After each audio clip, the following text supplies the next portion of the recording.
Assalamualaikum warahmatullahi wabarakatuh. Selamat pagi anak-anakku. Kembali lagi dengan Miss Riri. Hari ini Miss Riri mau bahas atau review tema E. Tema E ini cuaca ya. Kalian bawa buku 3E-nya dulu nih, prepare ya, siapkan. Nah, sekarang Miss Riri mulai aja ya.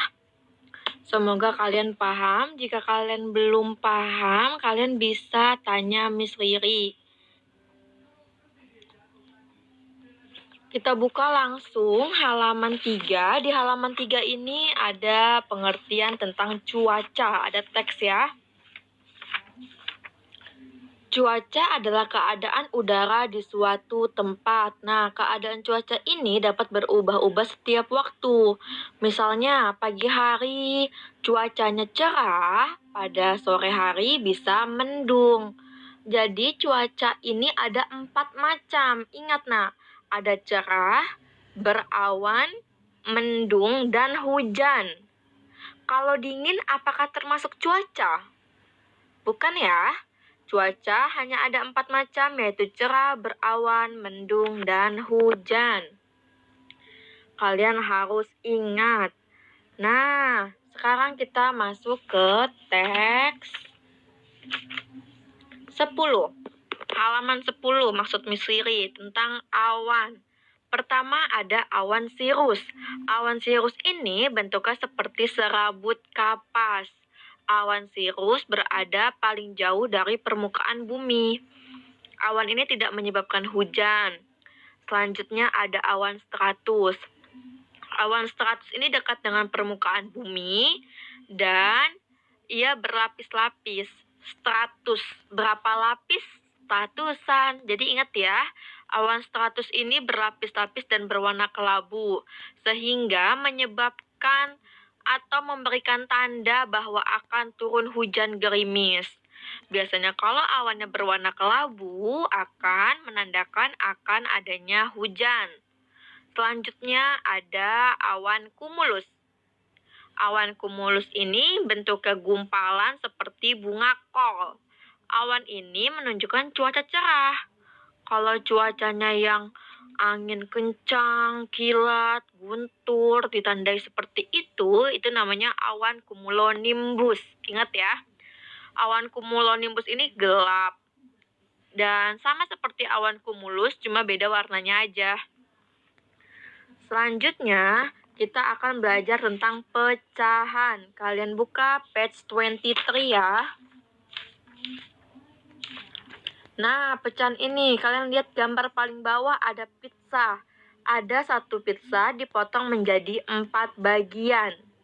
Berarti ini misalnya Andi mengambil satu bagian aja. Berarti 1/4. Kenapa 1? Karena dia hanya mengambil satu pizza. Kenapa 4, Miss? Karena total keseluruhannya. Ingat ya, 1/4 atas pembilang, bawah penyebut. Kamu harus ingat, itulah pecahan. Atas pembilang, bawah penyebut. Next, di gambar sampingnya, ada pizzanya diambil 2. Berarti pembilangnya 2.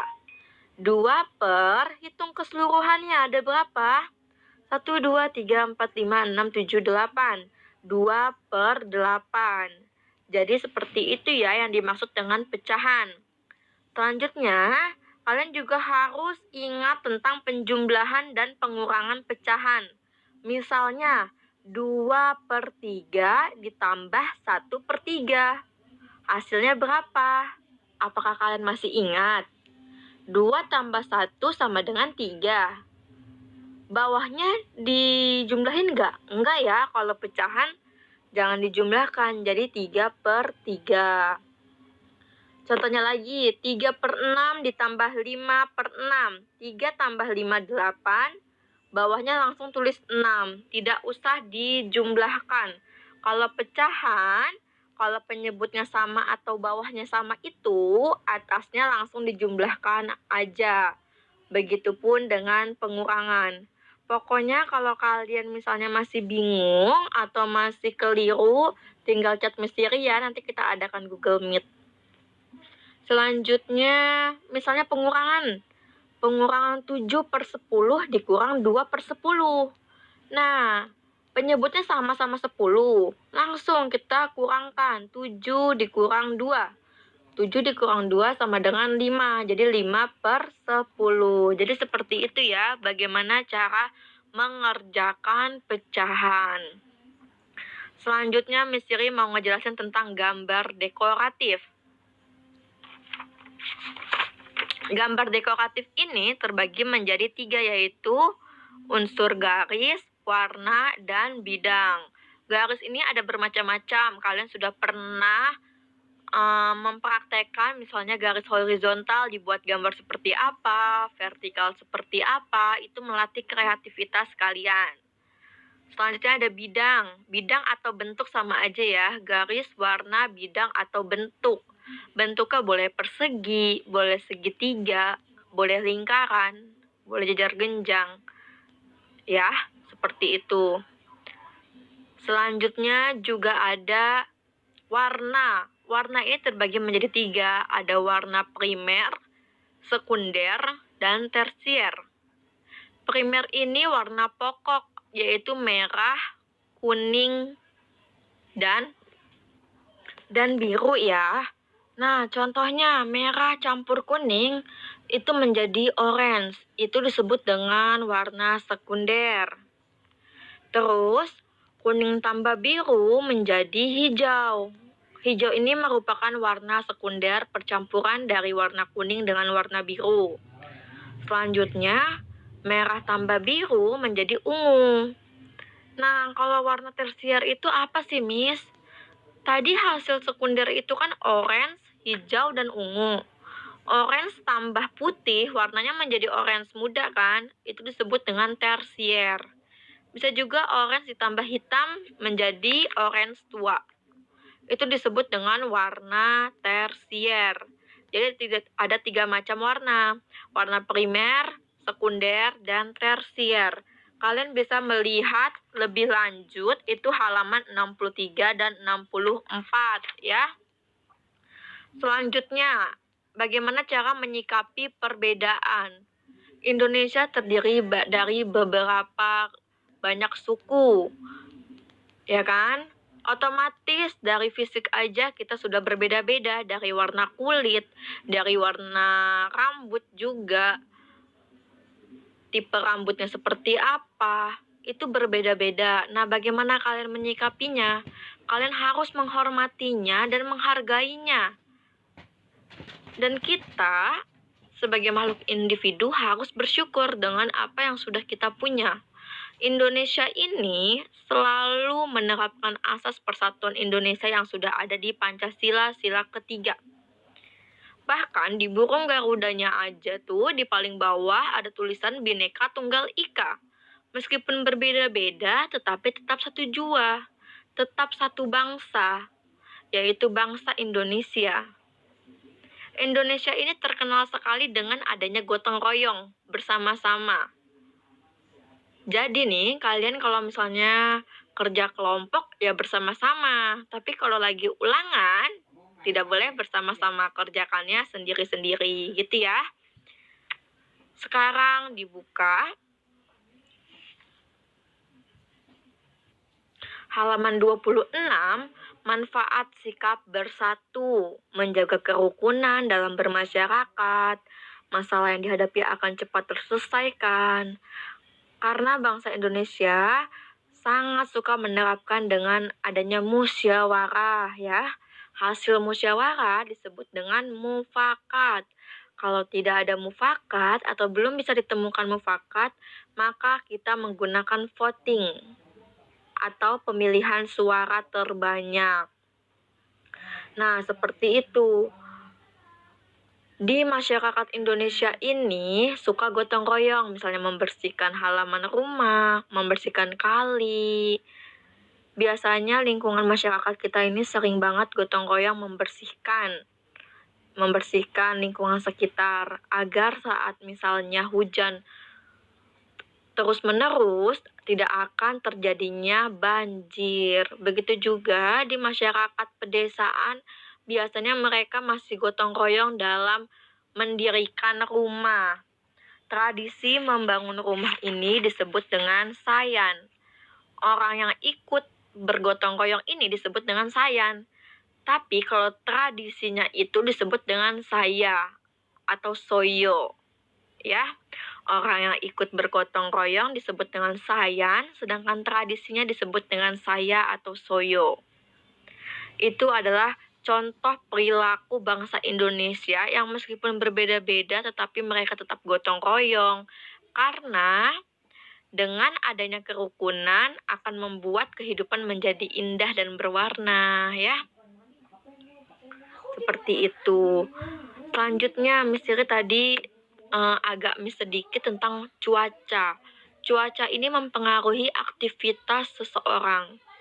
Seperti kalian, misalnya saat cuaca hujan, kalian melakukan olahraga di mana? Di luar atau di dalam? Itu kan mempengaruhi aktivitas. Begitupun juga dengan pakaian kalian, makanan kalian. Kalau misalnya hujan, mungkin nggak kalian makan es. Tapi kebanyakan kalian juga tetap ya makan es, mau hujan, mau panas. Itu cuaca mempengaruhi aktivitas, makanan, manusia. Seperti itu ya contohnya. Selanjutnya juga ada cara hewan bertahan hidup. Miss Riri pernah menjelaskan tentang hewan yang menghadapi musim salju. Itu dia melakukan hibernasi. Ya kan? Contohnya beruang kutub yang melakukan hibernasi. Lalu ada burung yang bermigrasi ke daerah yang lebih makanan. Kalian kalau ingin mereview pelajaran kalian bisa dibuka lagi ya, halaman 107. Ingat ya, tema E. Selanjutnya juga kita akan flashback. Kalian udah pernah ngejahit, hebat banget loh kalian menjahit sendiri ya, tanpa bantuan Miss Riri, juga tanpa bantuan orang tua kalian. Kalian menjahit di sekolah, meskipun hasilnya ada yang kurang rapi, tapi kalian harus bangga karena itu adalah hasil jerih payah kalian. Dari masukin benangnya, dikunci benangnya, dijahit ya, dan dihias pakai kancing, pakai ornamen-ornamen lainnya. Itu kalian menggunakan tusuk peston ya. Tusuk peston kalian tahu kan? Lambang simbolnya seperti apa, gambarnya. Kalau kalian masih lupa atau misalnya lupa nih kayak gimana tusuk peston, dibuka aja halaman 105 ya. Selanjutnya kita berbicara tentang musim. Ada di halaman 102. Ada musim gugur, musim dingin, musim semi. Apakah Indonesia mengalami musim tersebut? Musim gugur? Tidak ya. Musim dingin? Indonesia itu adalah iklim tropis. Iklim tropis hanya memiliki 2 musim, yaitu musim panas dan musim hujan atau musim kemarau ya. Musim kemarau atau musim dingin. Seperti itu ya. Kalau di Indonesia dikenalnya dengan musim kemarau dan musim hujan.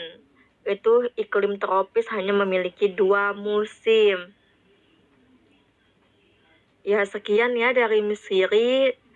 Udah lumayan panjang juga review ini. Semoga kalian paham dan bisa melaksanakan PAT dengan lancar, dan semoga kalian diberikan kesehatan semua agar mendapatkan hasil yang sempurna. Jika ada yang masih bingung, tanyain aja ya ke Miss Riri langsung. Assalamualaikum warahmatullahi wabarakatuh.